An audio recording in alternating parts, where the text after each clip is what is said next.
going forward past 2025, we're going to have huge moves in silver and gold, but it could be the year that silver starts to take off and outperform gold. That's my forecast for 2025. I think what's really going on is major asset managers, hedge fund managers, mutual fund managers who've been around a while, have some experience and haven't forgotten the last 10, 20 years. Gotten all gleeful because of the stock market. They're somewhat suspicious of what they see in the stock market. There's all kinds of valuations that just don't make sense. The longevity of the market doesn't make sense. The steepness, the recent steepness scares them because it's blow-off type action, and blow-offs end very badly the other way. So I think there's some smart money out there that's saying, hey, I'm not going to get out of the stock market, but I'm going to shift some money out. 5% here, 5% there. And I think what they're doing is it's moving into those asset categories, safety of T-bonds and gold and silver. I think that's why those two markets are moving in sync right now. Don't expect it to continue. Because ultimately, yes, the T-bonds will go down in price, up in yields, because if inflation persists, which we think it will, then you will suffer if you're long the T-bonds. I frankly think we're topping right now. And I have been thinking that we're in a topping process for several months now. That doesn't mean it can't go up. I mean, you're up until you're down, right? Joe Granville said that. But we have numbers below the markets, both on the NASDAQ 100, which is our leader index. There's no question it's been the leader. It's outperformed everything. The top 5-6 stocks in the NASDAQ 100 constitute over 50% of its weighting. We all know those symbols: Amazon, Apple, Microsoft, Google, et cetera.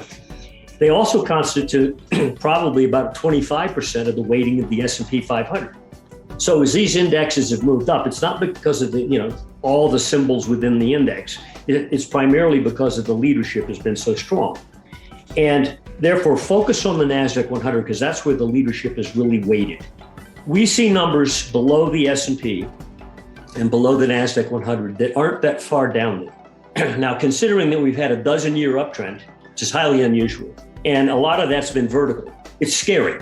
And it's scary because if you're a price guy and you're looking at, let's say, a weekly or monthly price chart of the S&P or the NASDAQ 100, and you look at your screen, try to define where you think it breaks. Try to draw a trend line. It's almost impossible. Because you might draw one and then it goes up at a steeper angle. We have to draw it again at a steeper angle. It's like multiple lines. So there's no line that touches 3 points. It's just a curve. The problem for the price chart technician at this point in time is when you turn down, there's no consensus as to where, oops, it broke something. And when you don't have a sense of, where you are on the map, emotions can take over, panic can ensue. So it's going to be an interesting game this year. There's a lot of stuff's going to happen this year, not just the beginning of stuff, but actually the culmination of many of these turns. We try to put blinders on. I mentioned that I saw the front page of the Journal today, but I don't try to pay attention to what other people think or what other factors might be in play here. There are major factors in play, big fundamentals in play. We all know that. In our last weekend report, we had a Fed funds rate chart going back like 30 years.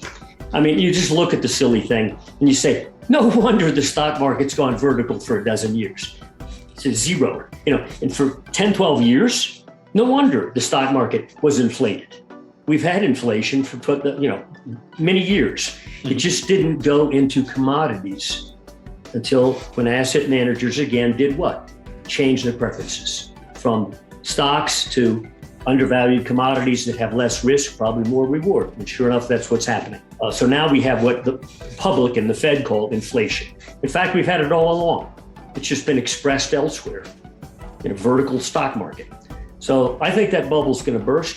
Not that the flow of money from the Fed or the ECB or the BOJ is going to stop. It's just going to go elsewhere because people aren't going to put it where the Fed would like them to put it. Now, what's the central bank going to do when the debt markets they must defend are breaking down? Are they going to taper? They're going to raise rates? I think not. And I think gold knows this. Basically the central banks of the West are caught in a historical dilemma of their own creation. And they're going down the swirly along with their policies. And I think they're going down the swirly this year. Where will money want to go? As you know, it's been said cash is trash. Major asset fund manager said that some months ago, and he's dead right, and he's not even a gold bug. So I think the public is getting aware of this. And then we come to another interesting issue that's been debated on a lot of the financial channels lately. In fact, I saw something today on it. Bitcoin or gold? Well, we measure them both, but we've been watching the spread relationship between the cryptos, especially Bitcoin and gold, and Bitcoin and silver. Because our bet's on silver. We think silver's going to vastly outperform gold. I think silver's going to leave gold behind on a percentage basis. But that spread is measurable, meaning the spread relationship, the valuation of Bitcoin versus silver. Well, clearly over the last, since Bitcoin's been around, it's a baby. It's only been around half dozen years or more. It's thrashing. People can't quite put a valuation on it. But it has definitely beat gold and silver in an irregular manner, but in an upside manner. Very violent, just like its price has been. Those charts to us look vulnerable. In other words, it looks like we could be nearing a point where Bitcoin, on a valuation basis, relative basis, could top out versus gold and silver. And then they could replace it as the place where people are putting their money for safety reasons. And it wouldn't surprise us to the effect that, okay, the shift has occurred. It's time now to shift out of Bitcoin and into gold and or silver, preferably silver. Now that doesn't mean Bitcoin's got to go down. It just means that Bitcoin will shift relative performance such that silver will beat it going forward. And I think that's about to happen. Ultimately, this time, I don't think there's a way out. And by that, I mean, you're not going to end with policy working or a Volcker comes in and ends it, and just puts the brakes on and stops the process. Of course, then you went down. We all know that once that happened. The stock market was a wasteland from about 1977 through 1982 at least, while gold and commodities outperformed it. But this time I think it's more, meaning I think at the end of this next crisis, and I think we're headed for one, not just in pricing, but in that, you're going to have people raise the question, it's been 50 years of this stuff since that Republican Nixon took us off the gold standard, international exchange basis of the dollar. And we've had nothing but fiat currencies in Europe, here, and Japan since then. It hasn't worked. And we think we've been under control, had a policy and all this nonsense. And it's just been a boom-bust cycle, getting worse and worse each time. And it wouldn't shock me, what a world this is to say this, that the ex-communist countries of the world have gold-backed currencies before we do and set the new trend. And I think that's likely to happen, where we end up with stable currencies. It could be crypto, Crypto at least can't be hyperinflated. It can be expanded somewhat year to year as they find more, et cetera. But it can't be, double the money supply every year like the central banks can do. So it's going to be an interesting year. And I think the markets are going to create what I call a swirly. And that swirly will affect not just markets, but people. It's hard to predict these things, but I think the trend is pretty evident. And we know that the wave effects will create all kinds of unusual outcomes that a lot of people it's not on the tip of their tongue right now. Political events, social events, and so forth that perceived to be traumatic, but actually will be healing. Because if you get rid of something bad and it makes some noise while you're getting rid of it, that's the way it works sometimes. And I think 2025 could be the year that silver, I'm not saying it's going to be silver's year, because I think going forward past 2025, we're going to have huge moves in silver and gold, but it could be the year that silver starts to take off and outperform gold. That's my forecast for 2025. I mean, gold and silver have been really steady, especially gold. Since the beginning of the century, it's returned almost 10% a year, and this year it's returned like almost 3 times that. Before we continue to discuss this, please subscribe to our channel and activate the bell icon for timely updates. Silver's up 28.71% versus the dollar. So its performance has matched gold, which in my opinion is leaving a lot of room for silver on the upside. And I think 2025 could be the year that silver, I'm not saying it's going to be silver's year, because I think going forward past 2025, we're going to have huge moves in silver and gold, but it could be the year that silver starts to take off and outperform gold. That's my forecast for 2025. I'm sorry, I don't have exact price forecast. That's always very, very tricky. But as I said, they're going to continue, to sink. the fiat currencies. And the only way you can measure fiat currencies is versus gold and silver. Some people might say, oh no, it's against Bitcoin.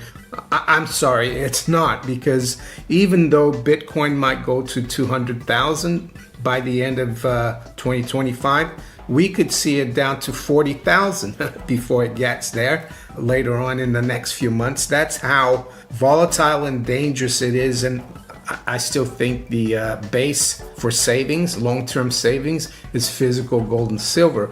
But anyway, the exploration companies, they haven't even dug the gold out of the ground. They're not producing. It's more speculative. They're drilling to try to find the resources and hopefully developing their finds into a mine by selling to the bigger companies or trying to build it themselves. But the major mining producing companies, they're like a mint. They're going to be the next central banks, even though they're not central. They're going to be producing the reserves for the next, the new monetary system, in my opinion. It's not going to be the Bitcoin miners, right? And that's why the central banks around the world, outside the West, well, even in the West, countries like Poland, they're buying gold hand over fist because they know what's coming. This current debt-based system is on its last legs. So I'm trying to tell you that I think you need to be strong and believe in the fundamentals and not let change your path. And I mean, gold and silver have been really steady, especially gold, since the beginning of the century. It's returned almost 10% a year, and this year it's returned like almost 3 times that. Concerns about global debt levels and monetary policy could continue to support gold prices. As governments worldwide maintain loose monetary policies to manage their debt burdens, the risk of future inflation remains a concern for many investors. Experts like Mario Innecco states gold and silver's steady value, noting 2023 gains of 28.7% in dollars and over 35% in euros and Swiss francs due to monetary easing and rate cuts. He predicts continued currency debasement, reinforcing gold and silver's role as reliable stores of value. During the 1970s, when the United States experienced significant inflation, gold demonstrated its potential as an inflation hedge.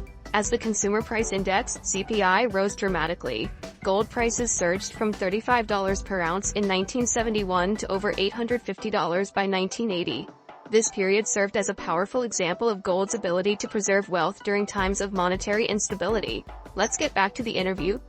Gold and silver have been very boring. Of course, if you compare it to this tech craze, this AI craze. I'm not saying AI is a bad thing, but I think people are getting ahead of themselves. So I've looked at some numbers today just to give you an idea of what's going on and what I think is going to happen in 2025. It's always tricky making predictions, but I'm going to make it. If I'm wrong, I'm wrong, and I'll admit it.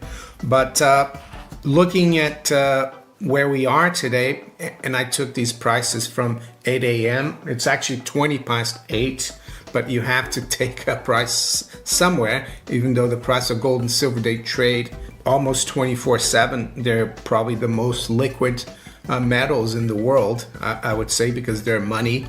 But anyway, back on the 29th of December, 2023, gold was fixed, AM fixing in London at 2,062.40. And for this exercise, I took gold at 2653.60. So up 28.66%. Yes, it's falling behind the tech space and Bitcoin. Am I concerned? No. I think it's a good thing. Gold and silver are still under the radar, nowhere near to being overbought. But even that I don't buy into. I think, unfortunately, our fiat currencies, they're going to continue to sink, and gold and silver are going to keep going up. Not because something new and special has been found about gold and silver, but it's because they've been around for thousands of years and people have always valued them. And when everything around you loses value because of the credit bubble unwinds, that's what happens. It's very simple. So in pounds, we closed the year last year at 1622, and right now, or a few minutes ago, we were at 2100. So that's a 29.47% rise. So you can see by that number there that the dollar is slightly higher, has outperformed the pound versus gold. So it hasn't been debased as much, but very, very little difference. But the currencies that have done really badly are the euro and the Swiss franc in terms of the major currencies. I haven't looked at the yen, but it's even worse. Don't forget to hit that like button. It really helps out the channel. And if you want to stay updated with more content like this, be sure to subscribe and click the bell icon so you never miss a video.